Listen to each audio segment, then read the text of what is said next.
Call 219 here, and I'm out in the garage, so please bear with all the people that drive by and they're walking their dogs for the day. But, you know, we're coming into fall, and fall for some people, they talk about pumpkin spice lattes and pumpkin patches and the leaves changing colors and falling to the ground. For us, we talk about hunting. And in some spots in the country, people are hunting right now. They're hunting some of the deer that they tracked over the course of the summer, and that's what I do. Unfortunately, I don't have all the big dollars and the big money trail cams where it sends it to my phone, so I have to physically go out there and pull the SD cards and hurry up and get out of there. I don't like to do it. It's been about 2.5, almost 3 weeks since I first set the cameras out for starting to take, you know, pictures and all that jazz, and we'll go over that real quick and what I see. So I've hunted this spot for quite a few years, and unfortunately I had to get permission this year because ownership changed hands. But I was fortunate enough to where, you know, I pled my case to the new landowner, and they were like, it's fine, go ahead and do what you have to do. There were some stipulations that I have to abide by there, which is no firearms. And that's one of the things that I'm willing to get by because I've been practicing with my crossbow. I've been practicing shooting it. I've shot deer with it, so I feel pretty confident in using a crossbow in this area. So it's not a big deal, but it's always good to kind of work out parameters with the people that own this land. That way you can continuously hunt it year after year. So I put those cameras out the last few weeks, and we finally came back and we looked at some of the pictures that were on the cards. Unfortunately, there's good things, and unfortunately, there's some bad things that I'm going to have to kind of remedy, especially before October 1st when hunting really gets into full swing here. You know, we have youth season coming up the 24th and 25th of September. That's where you take the youngins out there and you start harvesting animals. That'll be coming up here soon. And then in full effect October 1st, then, you know, everybody starts going out and they start, you know, harvesting animals. So I'm going to show you some pictures here that I see that are going to be a problem, but are a good sign in the long run. The first one you're going to see is little critters, man. And you're going to get all kinds of little pictures on your trail cams. And that's why sometimes it gets kind of annoying because then you get squirrels, you get birds, and you especially get trash pandas. And then you get the possums and all that jazz. This turned into being a party. I mean, it turned into one raccoon, and he brought his whole entire family there. And what's really, you know, frustrating is you can see that there's a stick, you know, if you look closely in the picture hanging down there. That's my mock scrape. And for some reason, these animals were always in that mock scrape. They were always doing something in that mock scrape, whether it's, you know, I don't know what trash pandas do. They eat trash. So they're looking for bugs, and they're looking for, you know, little bits of this, that, and the other thing. So they were constantly in this scrape, and they're constantly hitting this scrape. And that becomes a problem because then when I did go out there and retrieve that film, I looked down there. I couldn't tell if that was a buck or it's, you know, or it's these other deer that are coming through and they're leaving their mark, or it's just the trash pandas just tearing everything up. That's one of the things that's frustrating about raccoons is they go where they want and they do what they please until you start like either relocating them or get rid of them out of the area, because they can become a little bit of a nuisance. And you definitely don't want to crawl up into your tree stand and have one of these things laying in your tree stand when you're trying to get in there. You're gonna have a little bit of a fight on your hands. So that's one of the things I noticed right off the get. There's a lot of raccoons, tons of possums. The next thing that comes along with these little guys that creates a problem is this right here, and these are coyotes. Coyotes are really a big problem. They've been a big problem here in the northwest portion of Indiana for quite some time. Whether it's them taking livestock, you know, chickens and things like that, or you know, baby calves from farmers to biting human beings. Actually, Chicago's got a real problem with coyotes that are coming up and biting people that are outside. They create a problem. And one of the problems they create is they kill everything in that ecosystem. If there's going to be opportunities for them to feed, they're going to stay there until those opportunities are exhausted. And that's one of the problems that we have with coyotes here.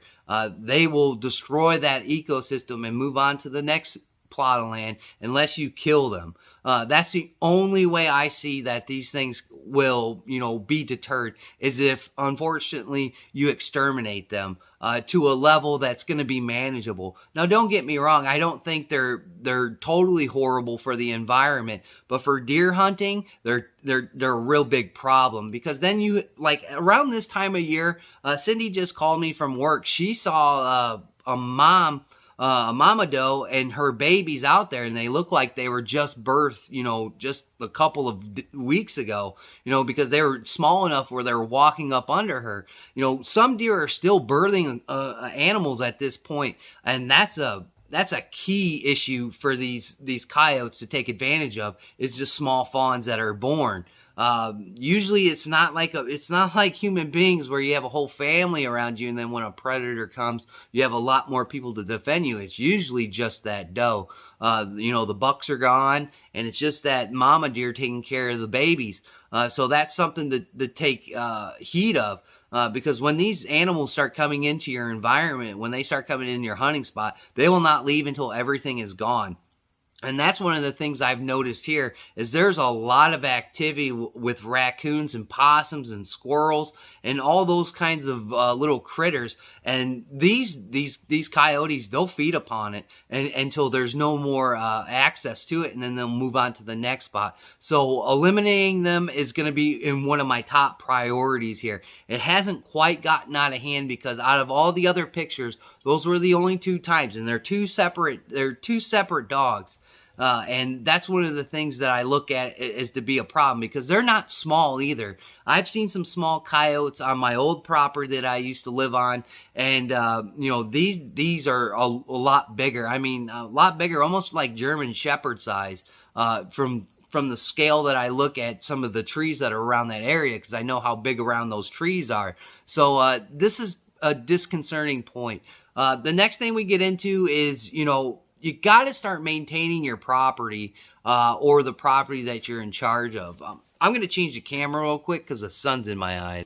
All right, that's better. Well, what a cut that was, huh?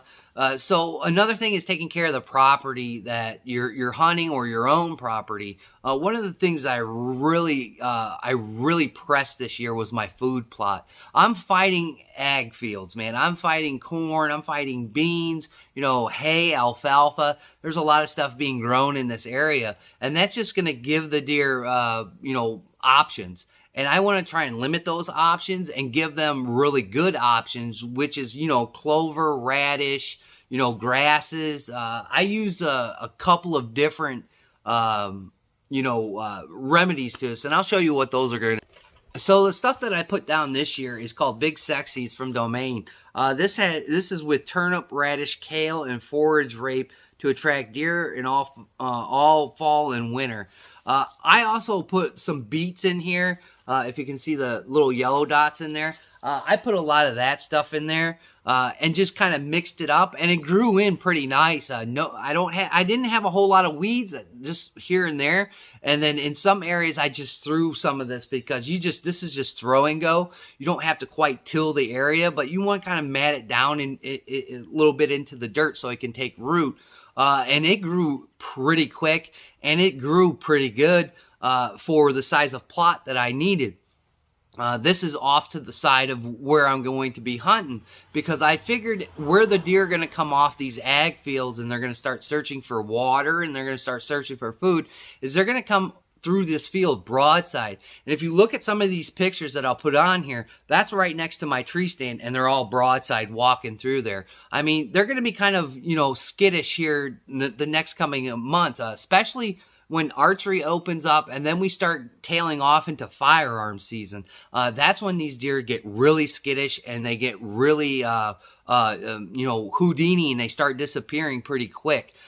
Because we're all humans, okay? And so when you start missing or you start wounding animals, these guys, they're going to go away, and they're not going to come back, and they may not survive some of the things that happened to them. So you got to be kind of ethical in what you're going to do in shooting these animals and trying to harvest them.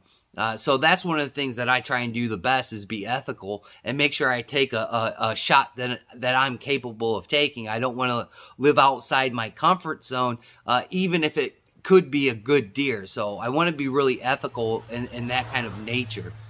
So I really created a pretty good environment this year. Again, I didn't have time to go through there like I used to when family members owned this property. I would go in there and I would spend hours upon hours and days upon days leading up to hunting season, and I'd have a massive amounts of habitat for these deer, to whether they wanted to bed there or whether they wanted to feed or drink water. It was one of those things. But, again, when, property changes hands, that's something you have to give thought to, because now I'm going to have to, call people or text them and let them know I'm coming to this hunting spot. It's not where I can just show up, it's family members, and be on my way and go back there and do what I have to do now. So I have to be courteous, and I have to be, pretty discreet in what I do in this area now. It's not what it was before. So I've worked hard on this spot, and you can see some of these pictures. There's a couple of good deers, and I finally got a picture of a buck. I've been seeing a couple of deer out in, driving by the area, just driving around the area. That's one of the best ways. I stay out of my hunting area. I'm not laying down scent, but I can drive around and look at the ag fields and see who's traveling in between the ag fields. That's a good sign. I had a picture. Hopefully I still have that picture. I'll throw it up here. This is a picture Cindy's brother took, the fields down by his farm. And that's really promising. I'm at the point now where I'm thinking about a turkey tag, because if you look here, this is right by my tree stand, and this is a pretty old bird. He's got a long beard. I don't think this is a jake or anything. I think this is an actual gobbler. This could have been the gobbler that, I was chasing for that little bit of hours in the last couple of videos a few years ago. Where I was trading calls with him. You never know. That area of society is changing, and that's what I've really noticed. Not only in gun culture, but hunting culture as well, is the changing of it. Those places around there now, these old farmers are passing away, and the farm is going down into hands of family members, and a lot of these family members are not farmers. They are living in big cities. They live out of the state. This was grandpa's or this was mom and dad's property, and they just don't want to deal with it because they're just not farmers. That stigma of farming stopped somewhere along their family lines. Cindy's family's been farmers for as long as they can tell me the stories. So it's been quite adventurous. Listening to some of the stories about the farming that has gone on in that community over the years. The place I used to previously live there, that was all ag fields at one point in time. But now people are moving. And then when these people move or they auction off their property and they sell it, it becomes a no-go area for hunting, because these people are coming from either out of state or they're coming from an area where they just want the country living. They don't want the hunting. They don't want the farming. They just want the environment. That's all that they're interested in. And that's one of the things you got to look at in the areas that you hunt, that I've noticed over the years of living over there, because I used to live there when I was a real young kid, all the way up into my teenage years. And that has drastically changed. It's changed to the point where, again, people just buy that property and they just want to develop it, and they want to put subdivisions there. They don't want any more agriculture going on there, or no more farming. They just want the fields and the area, and they'll knock down the buildings and the old barns and just put drop a little subdivision there. And that's something you have to look out for. Because then that really pushes the deer out of the area. I noticed that when they started building a lot of the baseball fields and all that stuff on that side of the county, you saw the deer and all the other animals. They really got pushed. They got pushed. I think that would be south south of that region, and they all got clumped up there. They've gotten along for the most part, but you can really see the dynamics of the area change. So hunting over there, it looks to be okay. I'll roll some more pictures in here.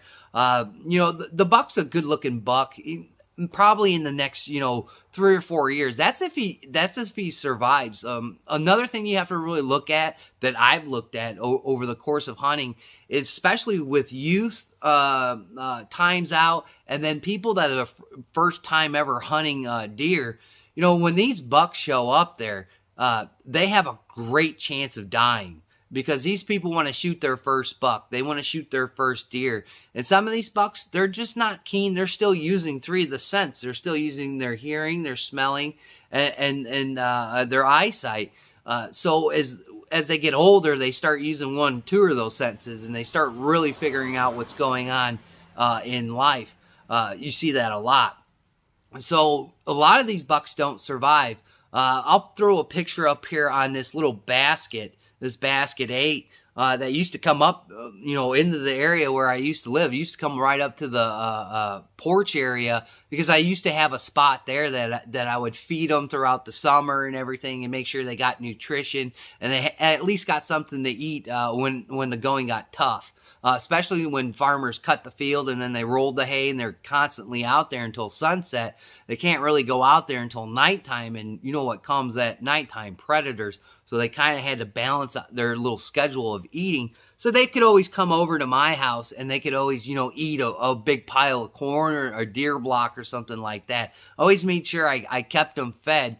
Especially right after hunting season. I used to go out there all the time, and I'd drop bags upon bags of corn. And you used to see some of these bucks that fortunately they didn't get killed, and they came back looking for something to eat. Because after the rut and after all the stuff has gone down with the breeding issues during that time, these deer lose a lot of weight. Bucks can travel up to like almost 2 miles in their area searching for does and heat, and they can drop a lot of weight. So they have to put a lot of weight back on for the winter months that come after deer season. So I used to do that a lot. Whether I was successful or not, I would just go out there and make sure that there was always an opportunity for these deer to feed, because I wanted these animals to stay in a herd, and I wanted them to stay around the property. It's okay if they wanted to roam around, that's all cool, but I wanted them to always know that there's a spot where they can come and scrounge around for a little bit of food, especially when you take some of that stuff away, because in the state of Indiana you can't bait. And when you take that away, they'd always come back and cruise around just to see if there was anything there. And that's when my opportunities happened, because I was always thinking about them, and I was always thinking about the herd there. So these are just some of the pictures that I picked up today. Again, this is just about almost 2 weeks, 2.5 weeks. And there's not a ton of things that are awesome here. There is a couple of shooter does that I have noticed. I'll put one up here. There's a couple of shooter does that I would take in the little bit of portion of the first week of October. That's usually like when I want to get on the board, you know what I'm saying, or I want to have meat in the freezer right away, because you never know what's going to happen and what the opportunities are going to hold for you later down the line. If I have an opportunity to shoot a nice sized doe, I will take that doe and take what I can get, because I'm not guaranteed a deer. Really, no one's guaranteed a deer unless you're hunting a fenced area or one of those places down there in Texas like that. But I have to take what's given to me. I tried to pass on the button bucks and the spikes and all that jazz, especially in the first part of the year. I'll just take some of the does. In that area, there's a huge doe population. I think what makes it cool is I have a video. Maybe I'll put it up on the channel as a YouTube short, and we watched this giant buck herd these doe, because there were so many doe out in this field that it was like he hit the lottery, and we watched him herd about 3 or 4 doe into a certain spot. And I waited for that deer for quite some time, because he showed up on not only the other property that I was hunting, but the property I was living on.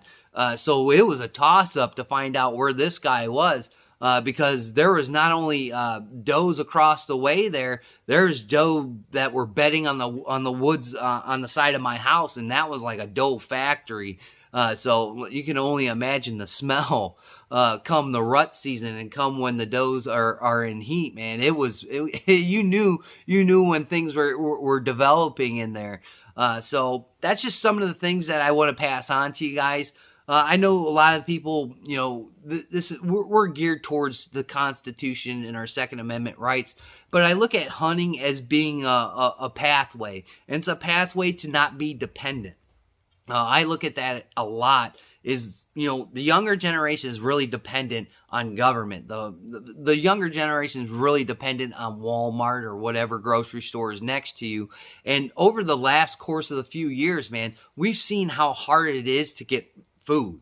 And I believe hunting is one of those ways that you can be really successful at it, and you can get really good at it, and you can kind of start, marking things off the grocery list that you never have to buy again.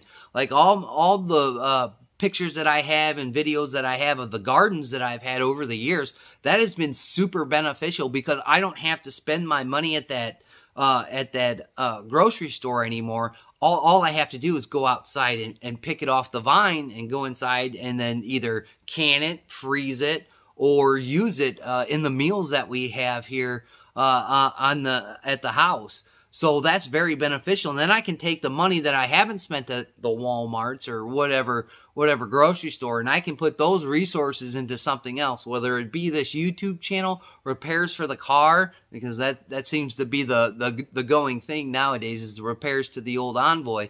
But I could use it for other things, especially buying birthday gifts, because there's a lot of birthdays around this time that be happening in the family. So that's just one of the things that I'd like the younger generation to take a hold of, but it's going to be hard for them to do it because, the availability of food is a hop, skip, and a jump down to your local grocer. The only problems that we're seeing now is that stuff is getting more expensive, more and more expensive. I remember talking to someone, and they were like, well, did you see the price of ground beef? It's costing me, $7.80 per pound. Or for a 2-pound package or 2.5-pound package. It's almost $10 for this, or it's $15 for that. And I told him I bought a box of 308 one year that cost me $15, and I already had the rifle bought and paid for, and sat in my safe, and I chambered around and shot a deer, and it cost me at that point it was like 60 cents a round. So it cost me about 60 cents. to put 150 pounds of meat in my freezer. I mean, a lot of people don't like wild game, and I get it because it can be gamey if you don't prepare it right. But for the most part, it's very, very good to eat, and it's way healthier than what you find in some of the grocery stores around your area. So that's why I started to really look at it. I've got antlers on the wall, and I've got memories of that kind of stuff. I'm more of a meat eater. I mean, if a big swamp donkey walks out, I guarantee you I'm going to take a poke at him and make sure, that's an achievement.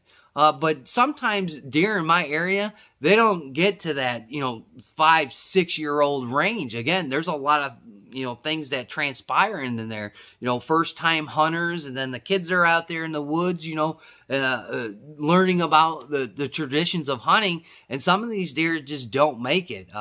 The deer that I've shot were nothing close to some of the stuff that you see on YouTube. It's not, because I know what I need, and I need my freezer to be full. It'd be great to hit one of these bigger deer, man, but you have to take what's given to you in the process in the area that you live in. We all can't hunt, like the meat eater people on a bunch of acres of land. It just doesn't work that way at times. So you have to take what you're given, and I always make sure that I can give back. The person that I'm hunting on their property this year, I'm definitely going to split deer with them for helping me do that. And he said that was fine. So again, I'm saving a couple of bucks there. but I have to be successful. And that's one of the things that I look at is right now is I have to take what's given to me, but it has to be good enough so when we do split the deer up, you know, it's going to be beneficial for both parties. So I'm going to have to be really selective in what I wanted to do. I have 3 goals this year. It's to tag out. It's, you know, to be successful, and it's to shoot quality deer this year. And again, there's a couple of quality deer out there. I just hope they make it into this portion of when I'm out there hunting. It's just one of those things that you're going to have to take a risk on. So hopefully you've liked these pictures that you've seen. Hopefully, you know, when the next few months when hunting, that's probably the next time I check the trail cameras, is when hunting actually starts, you know, and, you know, either before or after my hunt, I'll hurry up, you know, skimmy down the tree and collect my SD cards and roll out as quick as possible. That way I'm not in there too long. And we'll see what we get throughout the course of this year's adventures in hunting. So I want to thank everybody for hanging out for these boring videos, especially my old and my new subscribers and just the people that zip through. I greatly do appreciate it. Please like, comment, share, and subscribe. Do that for everybody that you watch on social media. And like always, guys, happy hunting, and we'll catch you on the next one.